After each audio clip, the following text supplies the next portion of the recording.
Hey guys, today we're going to talk about the best Space Marine troops. So if you are looking to find what is the most efficient choice to fill out your detachment, even though you don't have to have troops now, but I still think that it's sufficient to have at least one or maybe sometimes two troops choices.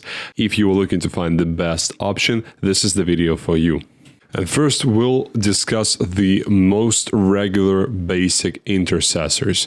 As you can see in the lower part of the slide, there is basically a score that I give to all units. I'll give a small disclaimer. This is just my opinion on this particular squad. And there are certain cases when a very good efficiency with a particular unit could bump its score higher than some other choices in this video. So this is just a basic overall score that I give, and it doesn't mean that one is most certainly worse than the other. And as always, remember that the most important rule is to have fun, and the rule of cool is still there. So if you think that, say, intercessors are the best and you just love them as they are, then by all means use intercessors and have a horde of them, because I'm sure there is an efficient way to run even that, even though it feels like a crazy idea. So these are the most basic and numerous troops of all the Space Marine units. I personally have probably just 60 or something like that intercessors lying around in closets and boxes, and I don't even know what to do with them. Recently I was in my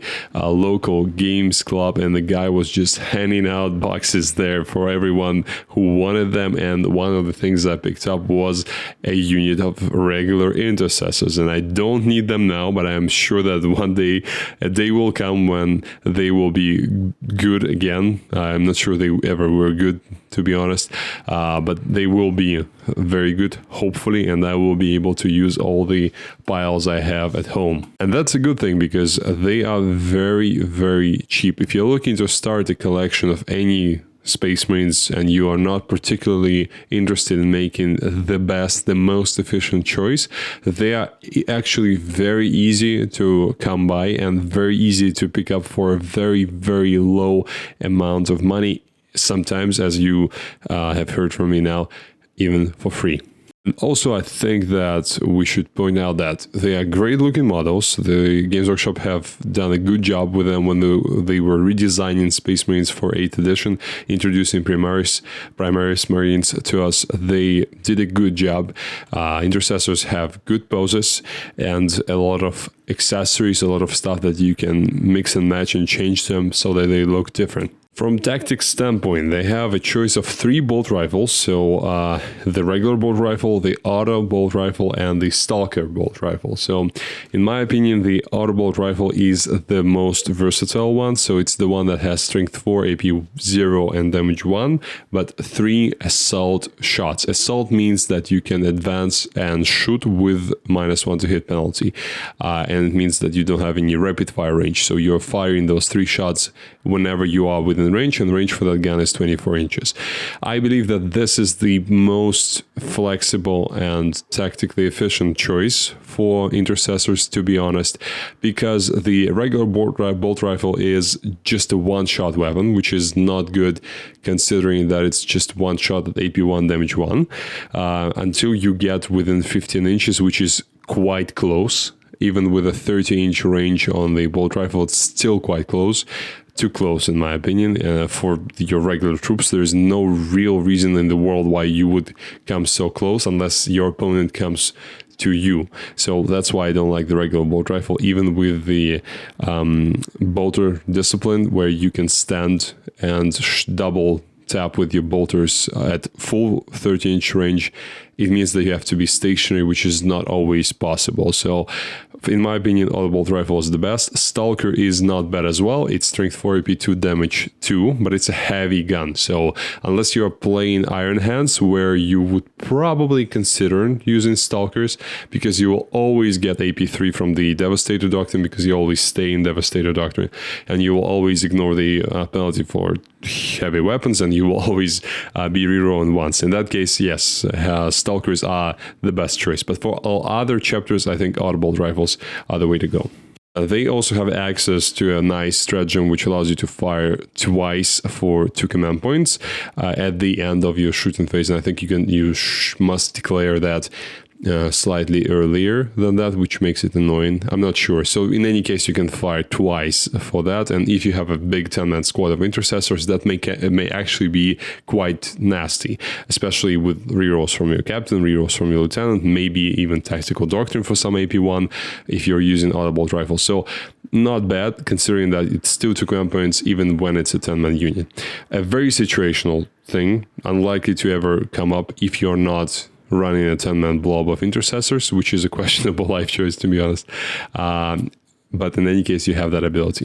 Sergeants now get free war gear, as well as all other units, most other units in Space Marines Codex. And it's good because 4 attacks on the primary sergeant, 4 attacks on the charge, meaning with a Thunder Hammer for free, it's quite good. So you're hitting on 4, so 2 of your shots, 2 of your hits will probably miss, but 2 will hit, and it's a good strength 8, AP2 damage 3 weapon. So not bad for something that a basic intercessor sergeant can do. And don't bother with the pistols, because you will be sacrificing the good bolt rifle to get even a plasma pistol, which will only be effective from 12 inches of range. And let's be honest, you probably don't have any intercessor sergeant with plasma pistols on them, because guess what, no one had to have them before that. Also, they are primaries, so you can use 2 very good stratagems, which are available to all of the troops that we're going to talk about today, barring the regular tactical squad.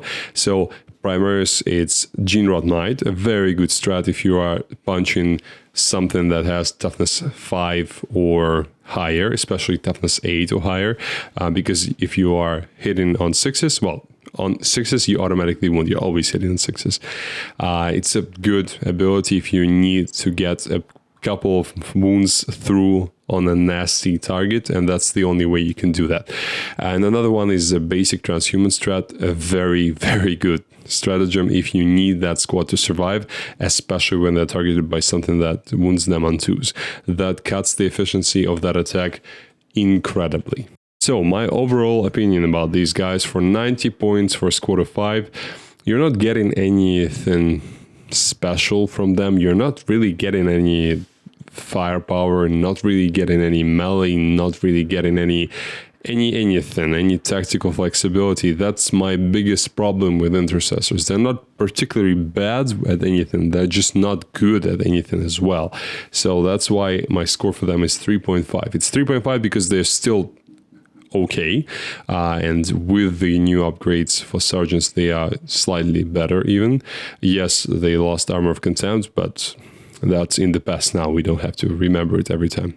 Now, the Incursors are the squad for the same price, so they cost 90 points for a squad of 5, but with them you actually get quite a lot of tactical flexibility and I think a lot more bang for your buck. So, as I said, they cost the same. They have concealed positions rule, which means that you can deploy them anywhere on the board within 9 inches of the enemy, and that is quite potent indeed, because it means that you will be getting some early game scoring from that, because sometimes in some deployments, especially diagonal deployments, there are objective markers which are very close to your deployment zone, but you still cannot get into them turn 1. And the Incursors will be able to set up there, hide behind the ruin, and just sit there for as long as necessary, or as long as they survive, and bait your opponent into coming and getting them away from there. And then also means that your melee units will be able to capitalize on that and maybe charge your opponent, countercharge in this case. So that's a very strong thing to have, and I really like being able to do that. It will not always come up, but it's still great to have in your back pocket, especially considering that you're not paying any extra for that actually. Also, they get a guerrilla warfare stratagem. All Phobos units have access to that, and it allows you in your movement phase, if the unit is within 6 inches of the battlefield edge, to put them into strategic reserve so they can arrive next turn from strategic reserves wherever you want to, according to the strategic reserves rules, obviously. And that's very good because that's some incredible mobility for just a cheap troops unit. And if you're playing something like retrieve, what is it now? ARCs data, retrieve sector data, I think it's called, something of that sort. So if you're playing a mission where you need to perform an action, or you need to get into another quarter for engage or something like that, it's a very, very cheap way to do that because it costs only 1 command point for you. Also, what I like about them is that they have paired combat knives, a very weird thing because paired combat knives sounds to me like they should have more attacks or like exploding sixes to hit, but instead they have AP1 on their melee attacks. But in any case, that's very good. It's not as good as if they had chain swords, because that would be AP1 and extra attack, but at least you have full bolters on them, which is also good. So they at least have some melee, and there's a very big difference between AP1 and AP0, especially now with no armor of contempt, almost no armor of contempt on the board. We're not talking about Votan here. So a very good thing to have. They don't get any buffs for their sergeants though, so that's a drawback. But at least the entire squad will get AP1 on their strength 4 damage 1 attacks. They also have Primaris keywords, so they have General Might and Transhuman strats. They get the Guerrilla Warfare for their Phobos keyword, and they also have a Smokescreen keyword, so they can pop smoke, so have -1 to hit from shooting attacks for 1 command point. I'm not sure when you would really use that stratagem. In most cases, you would probably only spend a command point on Transhuman if you really need them to survive somewhere, but if it's an extremely tactically important moment and your guys are just there and it means either winning or losing the game if they survive on the objective, the shooting phase of your opponent, then by all means, yes, spend 2 command points on both Smokescreen and Transhuman. In any case, good to have that ability in your pocket. And also now they get a free Haywire Mine. And Haywire Mine is basically if in any moment in the game an enemy squad charges these guys on 2+, I think, that squad suffers D3 mortal wounds. And if it's a vehicle, it suffers 3 mortal wounds on 2+. A very good thing considering that you're not paying anything for it. Their shooting is weird though. It's a bolt gun profile, so strength 4 AP1 damage, AP0 sorry, damage 1, and for 24 inches of range. However, they ignore cover and all hit roll and ballistic skill modifiers. So like dense cover, they ignore regular cover, and anything like if you're shooting at a very, very sneaky and fast target.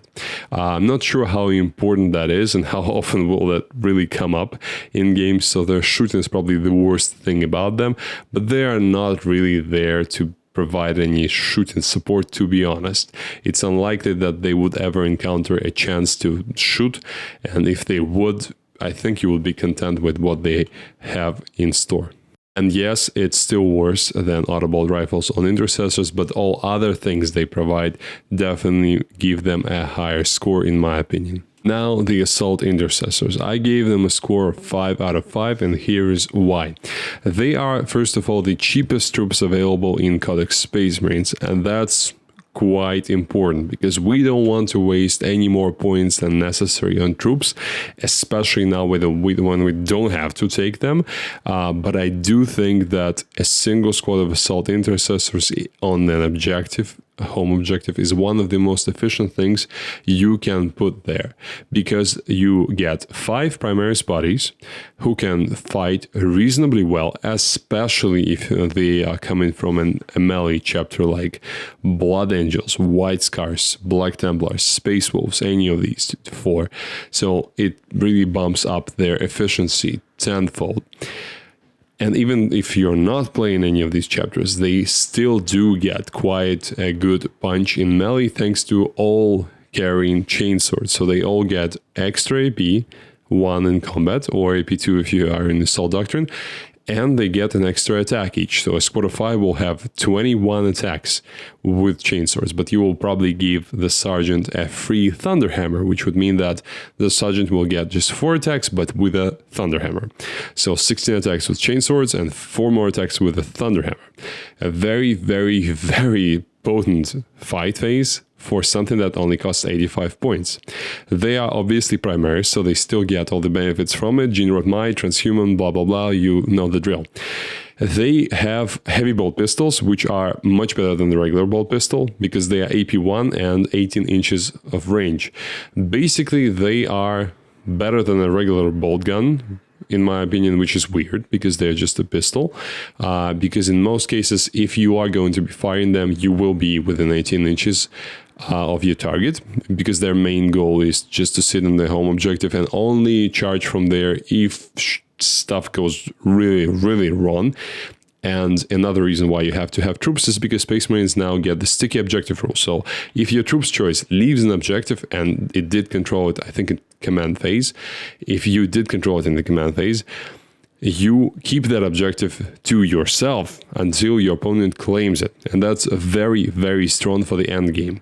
So another reason to have at least one squad of these guys. They can actually add to the fight at the end of the game, especially when all the resources are depleted. That can make a very, very big impact on the game. And yes, their shooting output is diminished compared to a regular Intercessor, but their fight phase is just uncomparable to the regular Intercessors. So yes, that's why they get a 5 out of 5 score from me, for the price, for their melee output, and just being cool guys. So the Tactical Squad, they cost 90 points for a squad of 5, and I think they deserve a score of 3.5, so the same one as the Intercessors. That's actually good for them, because they used to be the worst troops you can imagine, but now when they get a free multi-melter in a squad and a sergeant with a combi melter and a thunderhammer for free, it makes them slightly better. The increases in the value are substantial, and it means that you will get at least some output from a squad of 5. My problem with them is that they have almost no melee, because they only have one attack base in combat, which I find hilarious. I know it's the problem of primaries versus non-primaries, because they don't want to make the primaries too strong, and they don't want to make the firstborn too weak, but they gotta be different, and that's why they have this weird equilibrium that the regular non-primaries guys have one less attack and they don't get access to stratagems. But that's weird, because that means that the regular Space Marine is just stupidly weak with the one attack at strength 4 AP 0 damage 1, or 2 attacks and on the charge. That just doesn't seem to be okay in my opinion. So I think that, to be honest, if you're not playing either Iron Hands, so that you would be rerolling once to hit from the multi-melter all game and actually firing it at full ballistic skill, or playing Salamanders, where they at least get the buff to the multi-melter and the combi melter from their super doctrine, the +1 to wound, and reroll the once per activation reroll for the multi-melter or the combi melter. These are the two chapters where I think you could consider running the regular Marines instead of the primaries guys. I'm not sure if you really need the troops if you're playing Salamanders, but that's another topic for another time. So for those chapters, I think Tactical Squads can actually be quite potent, and in some cases even more potent than the primaries counterparts. But for all other guys, they are basically as good of a choice as the regular Intercessor, which is not really a great choice. Next, the Infiltrators. They cost 100 points for a squad of 5, and they are a nice alternative to Incursors. They get 4 points out of 5, in my humble opinion. They lose AP1 in melee, so they don't get any melee buffs whatsoever. They're just as hopeless in melee as the Tactical Marines, even probably more hopeless considering that their sergeant doesn't get any buffs. So yeah, it's a weird thing. They also don't get the Haywire Mine. They cost them more points, but they get Omni Scrambler's ability. It's an ability that allows you to prevent any deep strikes, or basically anything that appears on the board, comes to reserves and reappears, or teleports. Any kind of thing like that is basically deep striking, and you cannot appear within 12 inches of them.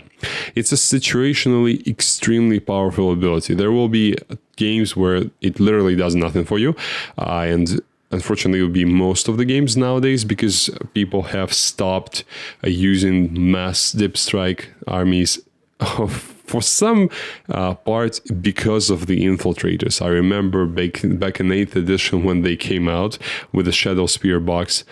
I remember back then it was very popular to have like half of your army in dip strike, but then when they appeared and rules like Omni Scrambler started to pop up in different books, like I think Tau had that rule on the Ghost Kill, it actually started to change the balance somewhat, and the dip strike did not come back with its popularity ever since. But still, there are armies that do use it quite a lot, and if you're playing like against something like Genestealer cults, for example, you will be very glad that you spent those extra 10 points on the Infiltrators compared to Incursors. They have all the same keyword benefits as Incursors, so Primaris, Phobos, and Smokescreen. Their shooting output is slightly better than the Incursors, in my opinion. The Incursors, they get these weird ignore ballistic skill modifiers and cover. Here you get just a simple automatic wound on a 6 to hit. That's very strong, especially if you're trying to think of a couple of extra wounds from a high toughness target. Not really important against toughness 4 or lower. So it's up to you how you're going to use these guys. Again, shooting is not something that you should expect a lot from a troops unit, but we still have to talk about that stuff. They now get a free Helix Gauntlet upgrade for the squad. It means that they ignore the first damage they receive in a turn. That's quite good. It certainly adds to their protection more than the weird Apothecary in Training rule that they used to have. So for those who are interested in the historical rules, I remember that in 8th edition when they came out, the rule for the Helix Gauntlet was basically you could heal a guy in a squad, or on a 5+, you could revive a guy with, I think, 1 wound or something like that. So it was a very weird rule, which mostly did not do anything for you. Now they've streamlined it a lot, and you just now ignore first damage that you receive. Very good. Again, situationally, maybe extremely good if you are targeted by a, I don't know, damage 8 shot for some reason and you ignore it all completely. But in any case, it will save you from a lucky shot once or twice in a game. So, Infiltrators are a good tactical choice. Yes, you're paying quite a lot for that Omni Scrambler's upgrade, because in most other things, the Incursors are simply better than they are. For example, they have at least some melee.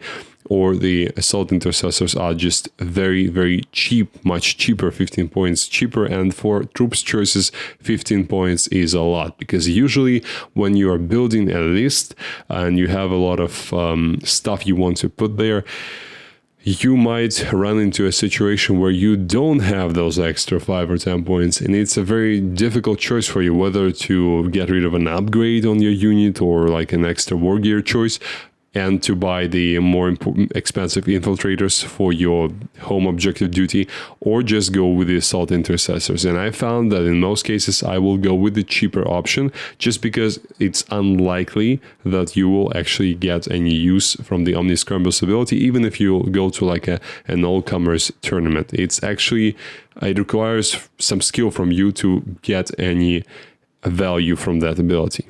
And now the Heavy Intercessors. They cost 115 points each. By the way, not 100, I have made a typo here. So they are the newest guys on the block.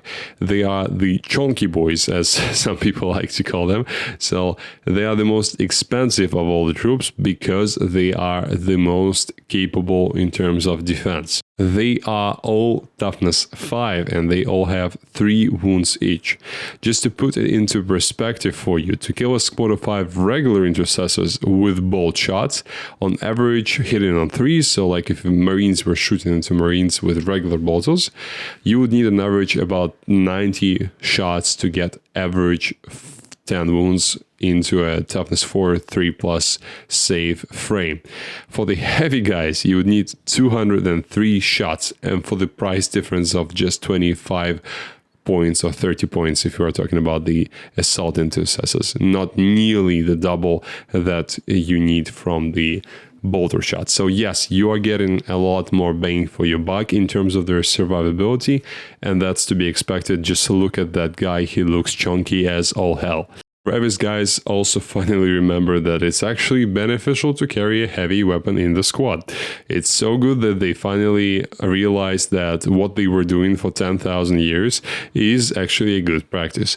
With all that new and flashy stuff with intercessors having the same rifle and absolutely no way to deal with the heavy hitters of the opponent unless some hell blasters pop up from cover and shoot the damn thing. These guys actually have a heavy weapon in the squad, and that's great. So unfortunately, they only can carry a heavy bolter. They don't know yet how to carry a grav cannon or maybe a multi-melta. That is still an eradicator only thing, but still heavy bolter is a nice thing, and we have 3 options for those.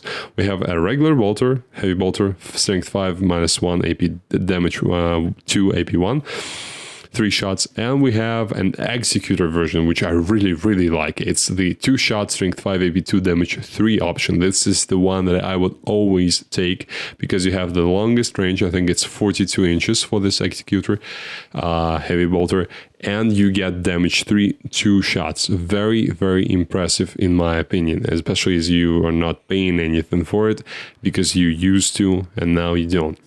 Their shooting output is also quite improved because they all get +1 strength and +6 inches of range to each of the rifle types. So the rifles themselves are the same as regular intercessors.